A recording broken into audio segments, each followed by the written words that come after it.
If you guys are looking for cheap and reliable coins over FC24, then please look no further than FIFAcoin.com. And there's also a special campaign going on at the moment between the 16th and 23rd of October where you can win FC24 boosting and players at FIFAcoin.com. And don't forget to use my code Martain for an extra 5%. Link will be in the description.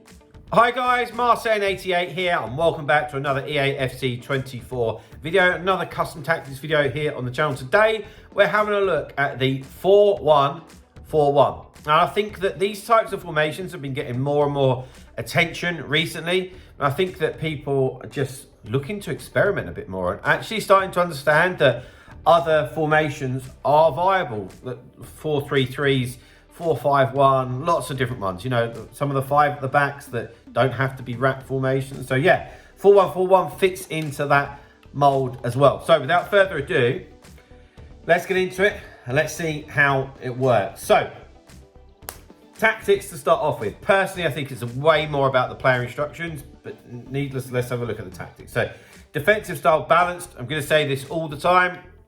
I always prefer that because want to be able to just put the pressure on ourselves. And I know that there's stuff going around about, you know, the stamina isn't really draining too much, but it's only a patch away, you know, from being sorted, you know, potentially anyway. So I always like to play in a way that's going to be a little bit, I used to call it FIFA proof, so we'd have to call it AFC proof now, but you get what I'm saying.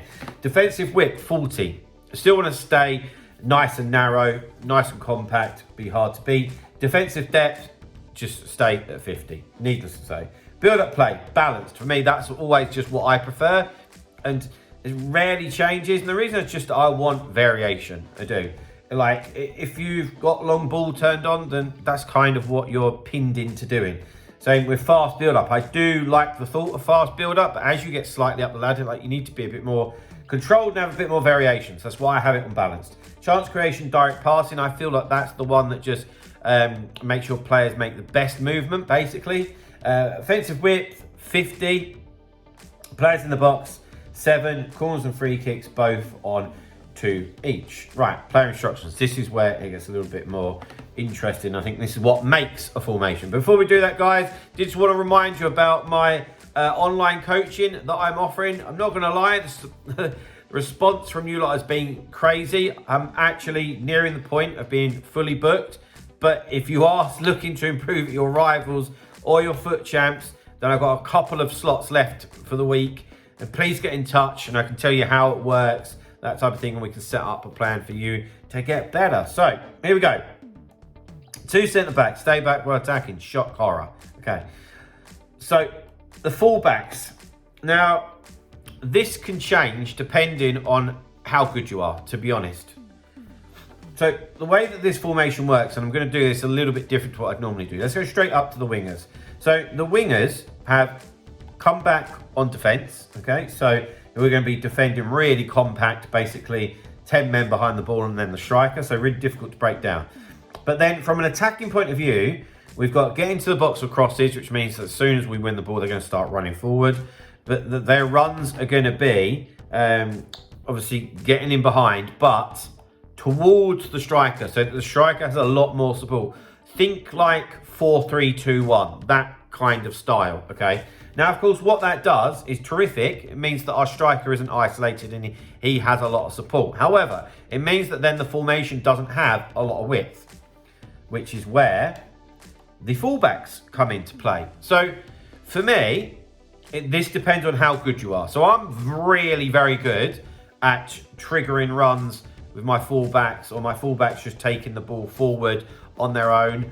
I don't necessarily need to do that as an example, or put them on overlap or something like that. And also, for me, it depends on how good you are defensively, because if you put them on, say, balanced and overlap, and they start making a runs and you actually feel like you're quite prone to losing the ball, you're going to find it very tough defensively. So basically what I'm saying is try this out, and it's more down to the individual. Think about what you'd actually be good at yourself. For me, I can keep them and stay back while attacking and still get them to provide the width for the team. Okay, hope that makes sense. Any questions, get into the comments. CDM, stay back while attacking, cover centre. Just stay there, protect the defence, and be hard. So you can just go on an all out and out CDM here. Kimmich, Kante, that type of player, you know, Vieira. Just a stopper is what really we're looking for. So beat through the wingers, then the 2 centre mids. Like I said, this is a fresh account for me, so team isn't quite where I'd like it to be. However, in the middle of the pitch here, you've got a license for these 2 centre mids to go and attack if you want them to, and go and help that striker. Okay, you've got the CDM behind you, so we do have some protection. So I've got them on balanced attack and cover centre. So really what we're saying is we want you to do a bit of everything, you know, and De Bruyne would fit that mould quite nicely. You know, I'm thinking about like your Valverdes, your Modric's, Bruno Fernandes, those types of players would work well in that role. Of course, out on the wing, we want pace and trickery, realistically, to go with those player instructions. And then up top, for me, I just leave the striker on default unless you've got somebody absolutely rapid. But yeah, guys, there we go. There's my 4-1-4-1 custom tactics. If that has helped you, then please drop a like on the video. Subscribe to the channel if you haven't already, and I'll see you guys very, very soon. See you later, guys. Bye-bye.